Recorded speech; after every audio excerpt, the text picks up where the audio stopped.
Hey, CenterPoint family, I'm so glad that you've taken some time to tune in today to this real special conversation. You know, through COVID, we've had a lot of opportunities to have a bunch of different interviews, and there's so much going on in the culture in our day and age, and today is going to be one of these really important moments for us as a church.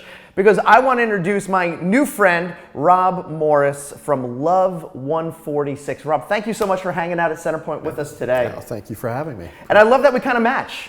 It was not planned. This is beautiful. Like I feel like this is just going to flow so much better because we have this clothing thing going on. All about matching.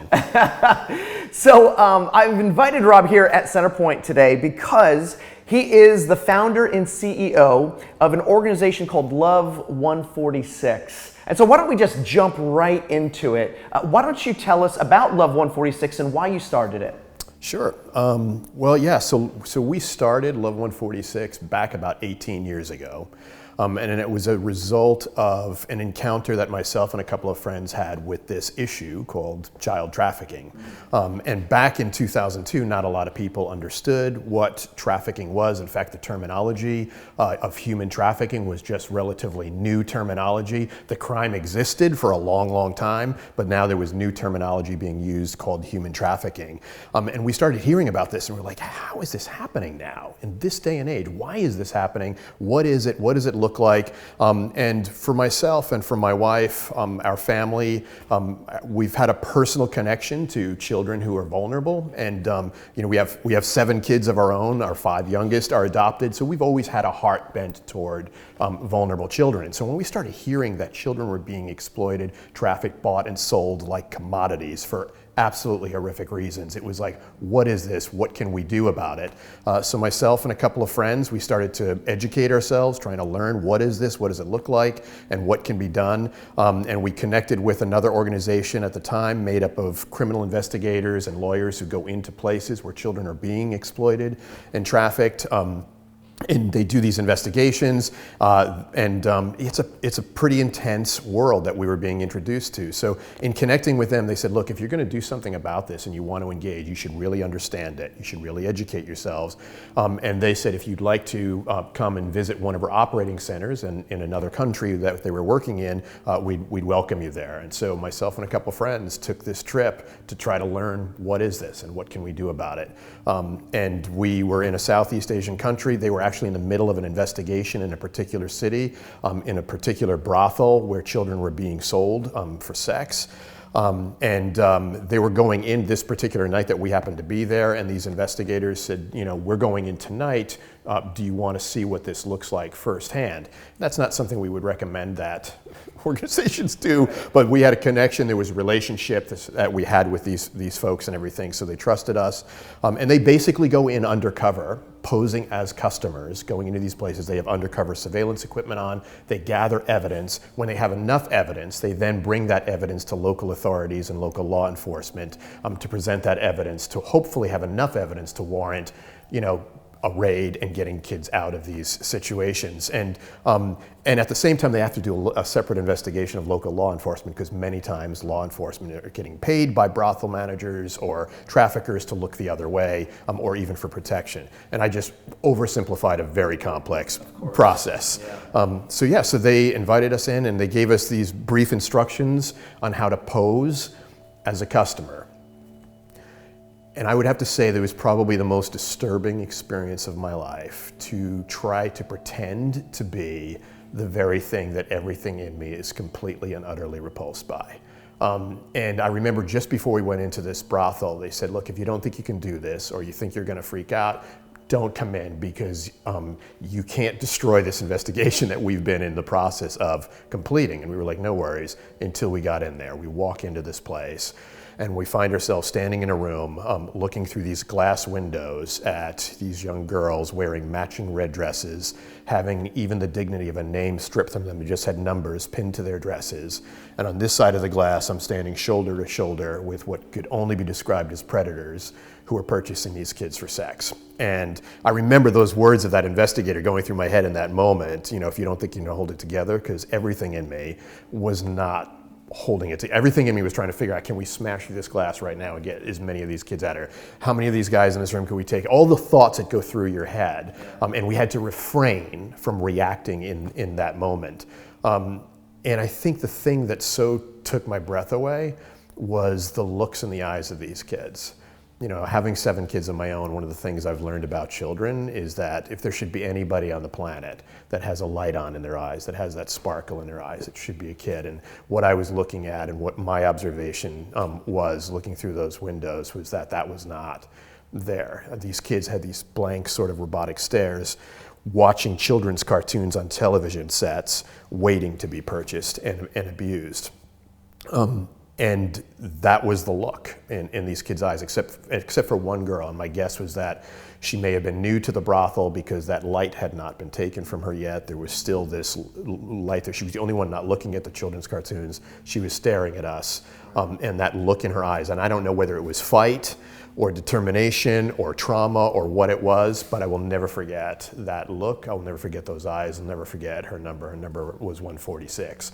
And so she stuck out to us. When we left there that night, you then leave and you're like, now you're compelled, right? You know, there's a proverb, I think, or maybe it's in Deuteronomy that says, my eye affects my heart, right? Now my heart's affected. This is no longer about an issue or a cause anymore. These are real live children that are 15 feet away from me. Now I'm compelled, I have a mandate to do something. You know, and as a follower of Jesus, that personal connection, you know, I used to use when I would try to comfort somebody who was going through something hard, saying, you know, hey, you know, we serve a God who never sleeps nor slumbers, right? That night, I had a completely new understanding of why God doesn't sleep. Because if I had to see the things that God sees behind closed doors, the things that happen to the most vulnerable and the marginalized day in and day out, yeah, I mean, I've lost a lot of sleep in the last 18 years. And so, so we left there with a sense of mandate of what can we do? And we started to learn what was missing, how can we be helpful? We found that one of the big pieces was aftercare, caring for survivors who've been taken out of these situations. An incredible journey toward real recovery. What does that look like? And that there was not a lot of that happening at the time. And so we started looking at how can we support that? How can we do that? I can't do that. I was a drummer in a band at the time, you know, and so it's just sort of like, I'm not a child psychologist, but man, I know how to hire people to do that. So I often say that my expertise is knowing what I'm not an expert in and bringing those people into the picture and involving them. And so that's how the organization started. And so we began by doing supporting other survivor care work that was being done, and then we started our own. And doing survivor care specifically in Southeast Asia and the Philippines. We have a home for girls there called the Round Home. We have a home for boys called the White Home, and it's called that because it's a white building, and it's called the Round Home because it's a round building. And so we did survivor care there. Then we started doing survivor care in the UK. And then here's this interesting thing is that I had never even thought about that, something like that happening here. And then as we started to learn and educate ourselves, realizing, wow, this is something that actually happens here. It may not look like the brothel type scenario in Southeast Asia, but man, children are being trafficked in our own communities and exploited in our own neighborhoods, communities, towns, cities, right here in America. And so then we started doing survivor care here as well. And then after doing survivor care for some time, we recognized we're never going to end this by just caring for the results, right? We've got to figure out how to prevent it from happening. And that's when we started looking at prevention and developed what is now a prevention education program here in the United States. That's a curriculum that's being used in public schools, I think now in 22 or 23 states. It's being used by child welfare systems in states all over America. It's being used in juvenile justice systems. And so yeah, so we started the prevention thing, and then most recently we started work in Madagascar and Liberia doing awareness and prevention in communities there. So it's just sort of like, and that's 18 years that I just summed up. But so in 18 years we've reached about 57,000 kids on 4 different continents. For real, man, that's remarkable. And just to put a piece together, I didn't know what the 146 and Love 146 meant, and so now, I'm not brilliant, but I'm able to put that piece together that it was from that first moment, that first encounter, seeing that one girl. It's remembering that it's not about, see, here's the thing. there's so many issues and causes, right? And we put these titles and categories over human beings, right? They're the homeless, the poor, the refugees. We put a "the" in front of categories of people, and I think we can lose sight that these are individual human beings. This is somebody's daughter, this is somebody's son, this is somebody's mother, this is somebody's father. Above all that, as a follower of Jesus, this is an image bearer of God, right? So this is not about issues or causes. So that is when we named the organization Love 146, it's to remember not only her and why we started, but the perspective. It's like what Mother Teresa used to say: if I didn't pick up the one off the streets of Calcutta, I never would have picked up the 40,000, right? That it's about individual human beings. And so we never lose sight of that. And the love piece, right? I mean, what does that look like for us? It looks like protecting the vulnerable, defending the vulnerable, restoring, and or being part of that journey of recovery. And all of that at the end of the day looks like a lot of love. Man, that is so good, and such a good point, even just as we're getting started, hearing a little bit about your story, but even just bringing it back to the person, as opposed to just the quick labels that realistically allow us to not emotionally feel, not react, right? That's so good. We can dehumanize people, right? By putting them under categories. We forget we're talking about human. And I don't know about you, but I fight differently for individuals than I do for causes or issues. Every time. Yeah. Absolutely. Yeah. So I reached out to you last week, I think, because there is a new conversation that seems to have really sparked over the last month. You see the hashtag all over, Save the Children, right? And I know that's originally kind of attached to a different organization that's out there, but it's now kind of gone past that in more of a global sense of the idea of Save the Children. So I thought it was really important for us as a church, as a community, to kind of work through some of this and figure out what's really going on. And so from your opinion, from all the different people that you're connected to and organizations and ministries and things that you're hearing, what is happening right now with this idea of Save the Children? What's going on online and in America?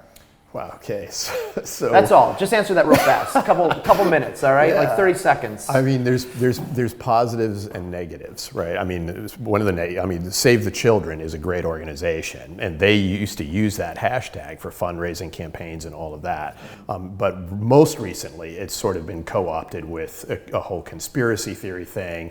Some of it goes all the way back to something that people have heard called Pizzagate, where there was this conspiracy theory that connected politically, that there were, some secretive cabal of satanic child molesters and cannibals and that are connected to Hollywood elites and politicians and all of that, and that there were children being trafficked and abused in the basement of a pizza parlor in DC, I think it was. Right. And that was all debunked. The place didn't even have a basement. No, it didn't have a basement. Enough. But the danger of those kinds of conspiracy theories, right, is to take it takes the light off of the realities and the facts. It is a real thing that children are being trafficked and exploited. It's a horrific thing. Mm-hmm. But it takes it away from that and makes it seem like this is not even really happening when you start to realize that this is crazy. But it also causes damage. I think in that case, there was a guy that even went in and shot that place up because he wanted to save the children. Right? And so it taps into something beautiful in us as human beings of like, we care about children. Most people care about children. When you hear something terrible happening to children, you react. You want to do something about it. I had a leader of a large human rights agency in Cambodia years and years ago when we first started as an organization. She looked at me and she goes, "You know what your problem is as Americans?" And I sort of braced myself because when you travel internationally as much as I do, you get that a lot. Yeah. Right? So it's and like, you just take it, whatever they say too. That's exactly what I did. I'm like, I could think of some things, but I know you're going to tell me. So what's right? She goes, she said, when you see some human rights abuse in the world or something crazy happening or whatever, instead of taking the time to think through solutions that might be effective and sustainable, you just react. Instead of thinking, you react. And I think we are like that, right? Yeah. We react to things, and especially something that's terrible, right? We react to it. We have really short attention spans. Right? And so there's something that will be in the news and things like this hashtag that goes out there. Tons of people are going to come in and care and stuff. And then in 6 months, it's going to be, trafficking is still going to be happening. Right. It's still going to be happening. Sort of like AIDS in the 1980s, right? It's like we got tons of fundraisers and all of that. AIDS still exists. HIV is still a thing and everything, but that sort of like buzz around it, for a variety of reasons, isn't the same. And this will be the same thing. Mm-hmm. And so the conspiracy theory stuff is can be a distraction from the real thing. And so people are looking to, these secret satanic cabals in the bottom of pizza places or Wayfair, really cabinets being sold for exorbitant. From the Wayfair, right? That was like Wayfair the start of the last month of bringing this to attention. It happened in this post-it.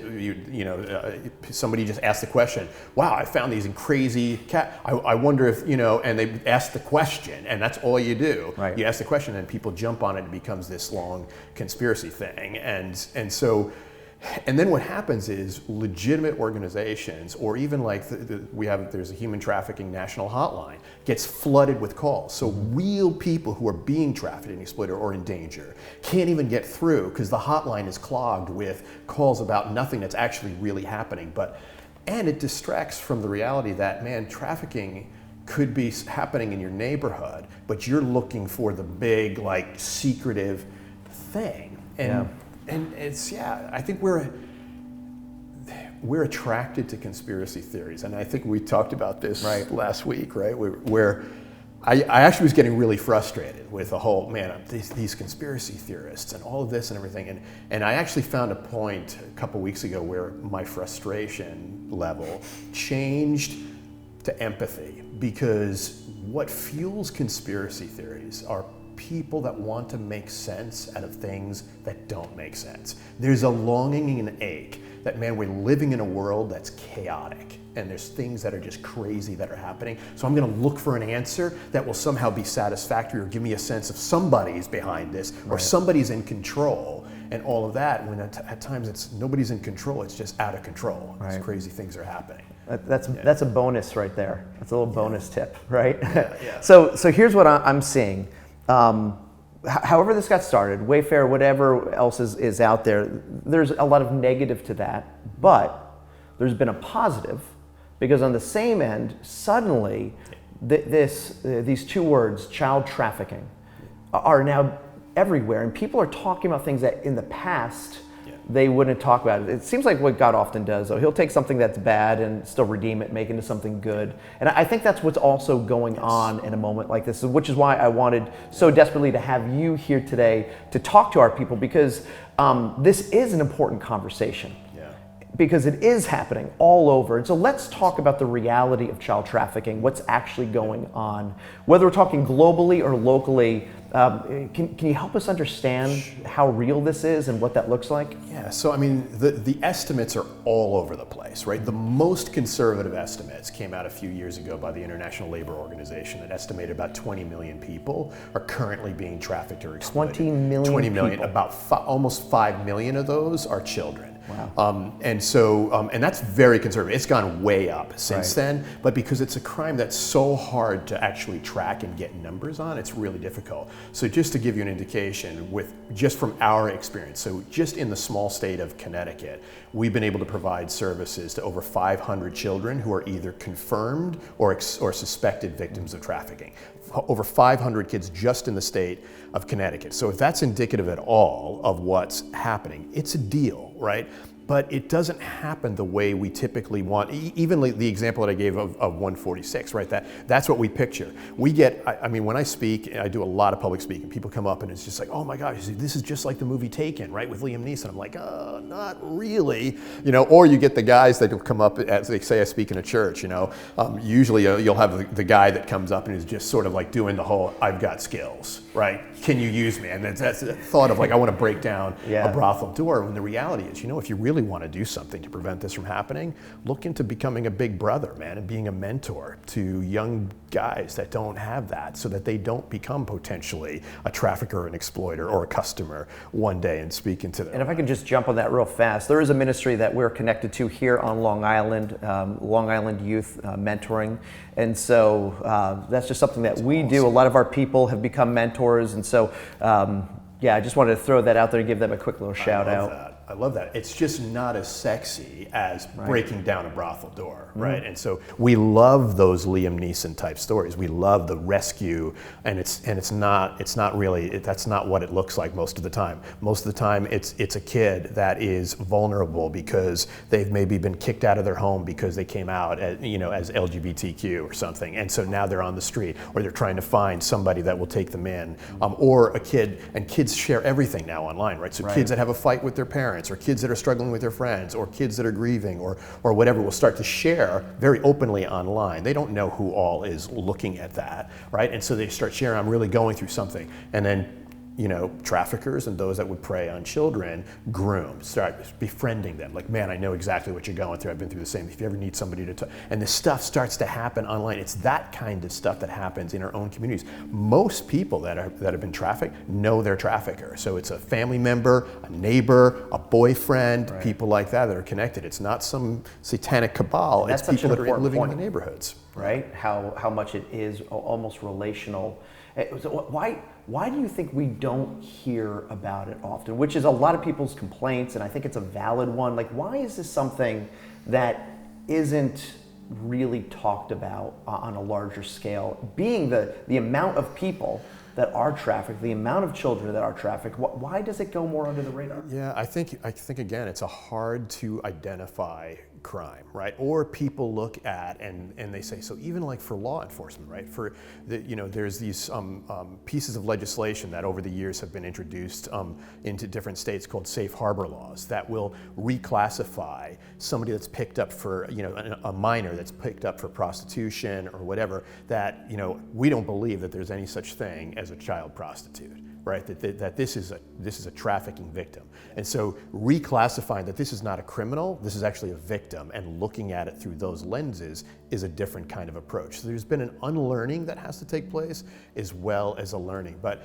I think we've come a long way. I mean, the 18 years that we've been doing this, when we first started, I would go to a place and you'd use terminology like child trafficking, and people are like, what? What's that? And so in 18 years that we've been doing this, very quickly, the human trafficking issue has become a human rights issue of our time, right? It's way more understood, and people are more aware than they were 18 years. But it's that trajectory. It's just any kind of justice work. Right. That's again where the Liam Neeson thing. People want to do the fast. I want a result, right? And that's an American thing too. We want to fix stuff. Right. I want to do something and fix it now. So I'm gonna post something on my Facebook with hashtags, and hashtags will go but what at the end of the day is that actually accomplishing? Like putting teeth to things. And that's why we encourage people, like, don't just jump into stuff, educate yourself. And there's organizations, not just us, but there are other organizations that are out there that have been doing the hard work year after year after year, caring for children who this has happened to, and working really hard on creating prevention programs that are actually preventing it from happening. So find those organizations, get the real information, the facts. Don't get your facts from Facebook, as we all know. I'm not on Facebook, and I'm really grateful. Facebook never lies. I don't know what you're talking exactly. about. Yeah, and do just a little bit of digging and find out, like, hey, this is, I have a friend who hiked the Appalachian Trail many years ago. Before he was going to hike the Appalachian Trail, he talked to people who had hiked the Appalachian Trail, right? Because he wanted to make sure that he wasn't going to get like a third of the way in and not have what he needed to make it, right? So I'm going to talk to people who actually have had the experience. I'm not just going to hear from people that, oh yeah, I heard that what you should do is this or that or whatever. No, you talk to people who have already done it, who have already been in it. And so that's what we're encouraging people to do. And we have a ton of resources on our website of how to recognize, signs of trafficking, some of the myths that are surrounding trafficking. All of that information is on there. So let's talk about the gospel response. I think this is what gets hard with all areas. Is there are millions of things that we can put our energies towards, right? But I feel when it comes to children, there is a different response as we see Jesus's interaction with children who were marginalized in their culture, right? I mean, if you were a child, you weren't really a person yet in that day and age as Christ was on earth. Yet he showed compassion. He let the children come to him. He rebuked his disciples trying to keep them away. So what would you say is the gospel Christian response to this? It's a great question. I mean, I think at the end of the day, God cares about the vulnerable, right? If you look at Scripture and you find out who Jesus was by preference as compared to who he was by invitation, he was always with the marginalized and the vulnerable by preference. He was only with religious and powerful people by invitation.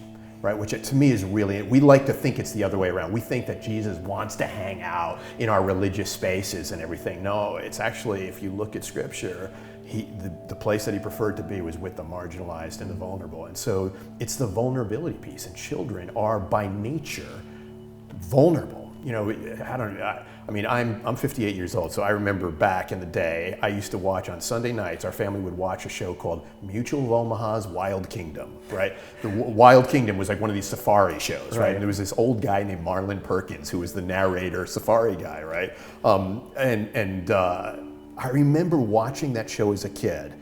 And they would have these like scenes where you'd see like this African plain, right? And you'd see these antelope or some kind of deer, you know, grazing in this open plain, right? And then you'd hear Marlon Perkins say, you know, but look closer and you'll see in the tall grass something. And you know, and the camera would zoom in, you'd see the grass moving, and it would be a lion creeping up through the tall grass on this herd of antelope or whatever kind of deer it was. And I remember being terrified as a kid, thinking like, I wanted to yell through the TV to the antelope, run, there's a lion in the grass, right? And sure enough, the lion would take off. And I remember this having an impression on me as a kid. The lion would always go after the most vulnerable in the herd. It would never go after the strongest or the fastest. It would go after the young, the infirmed, or the older ones that could not keep up with the rest of the herd. Easy prey. And it's the same thing, incredibly, with human beings, right? And so God cares about the vulnerable through the life of Jesus, and we see who he was with,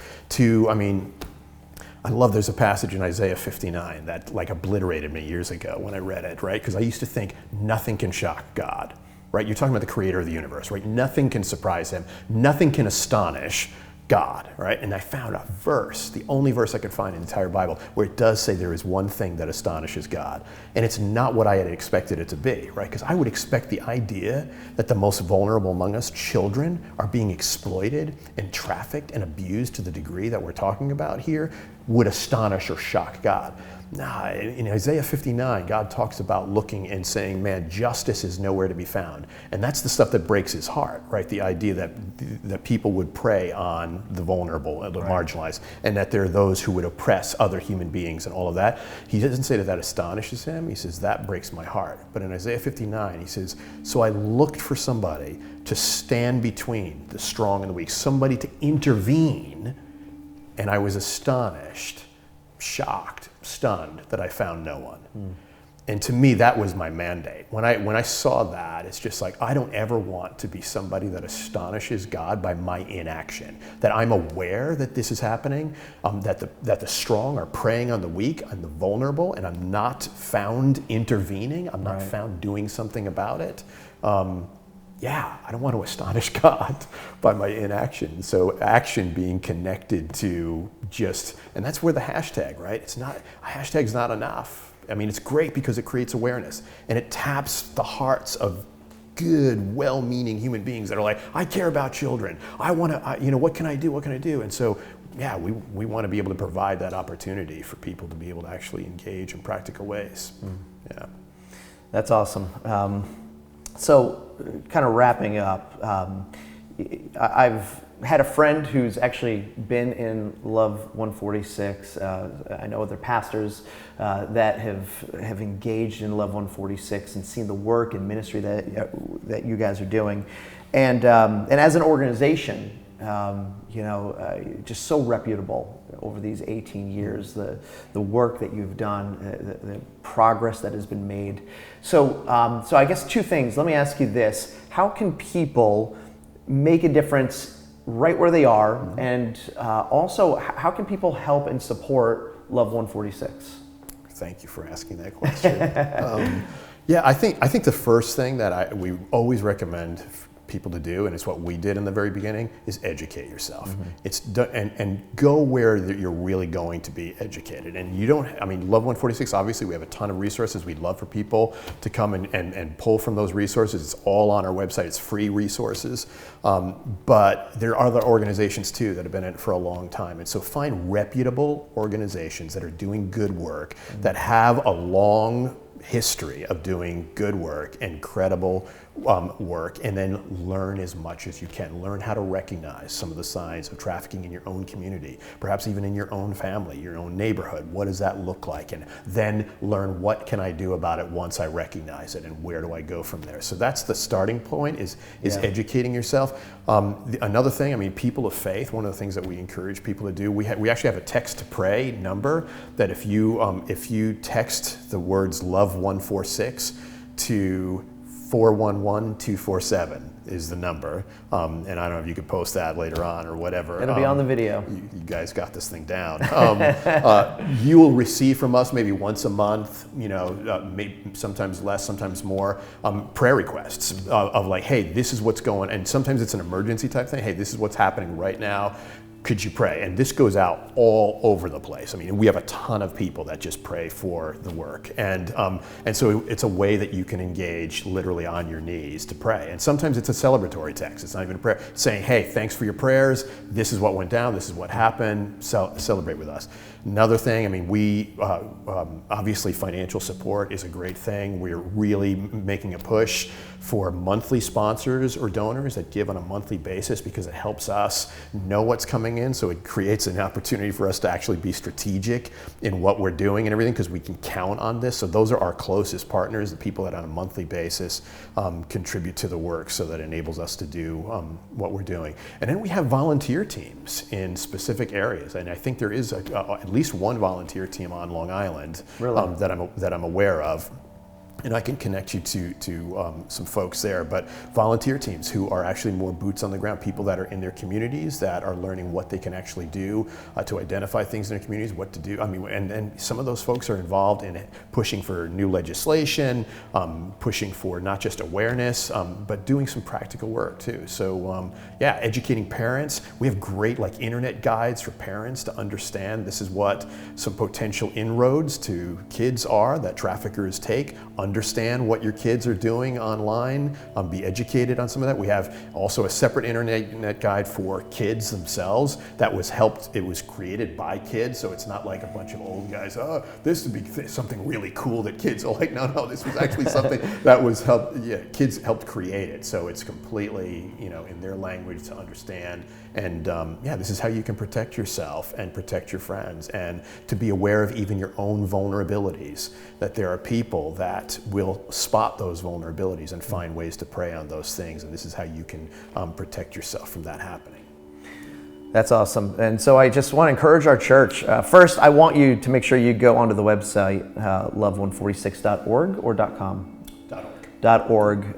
Definitely check it out. Spend some time looking into it, seeing all the different resources, if nothing else, because this is something I believe as a church that we can't just ignore, we can't deny. And I'm so glad that in this season, even if, however it's come about, that it's really brought America to this moment of saying, this is real, this is horrific, it's evil, it's happening all over.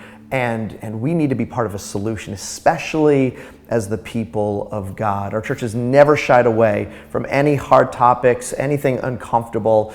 We go in, and this is something that we need to be really, really aware of. And so, Rob, if there's one final thing that, just putting you on the spot, right? One final thing that you could encourage us as a church in regards to child trafficking. You've already shared so much, but if there's one last thing that you're just like, what, I'd love to leave you with this, what would that be? I mean, I'm gonna make it really simple. Keep caring. Don't get jaded or cynical because of hashtags that are being co-opted by conspiracy theorists and things like that and everything. Keep caring, and that's the encouraging thing, I think, through this whole conspiracy theory stuff, is that this is identified that there are a lot of people who really care about children, and it's sort of like gloves off. I mean, there's moms that are taking their gloves off right now that are just saying, what? This is happening to kids? I'm in, I'm all in. So don't stop caring just because there's other things that are trying to distract from what's really happening. And man, thank you for as a pastor of a church and a church body that actually are like, hey man, we're in. Because when you look at great things that have happened historically, it's been people of faith that have led the way. From the civil rights movement to the abolitionist movement of ending slavery, and all of that has been people of faith. And so there's a mandate that we carry that's not optional, right? The idea that, Micah, do justice, it's not talk about it, not write a book about it, but the word do there insinuates action. And so to meet a pastor or a church that are like, hey man, we're not going to shy away from this because of how painful it is. We're not going to bury our heads in the sand. We're going to be about, what our Father's business. Right. So, yeah. Well, CenterPoint, thanks so much for watching this through to the end. Rob, thank you so much for being here. I believe this is the start of a relationship that's going to continue for quite some time. So keep keeping an eye out, and let's see what we can keep doing for the glory of God, especially in this area of child trafficking. Thanks so much, CenterPoint. See you guys soon.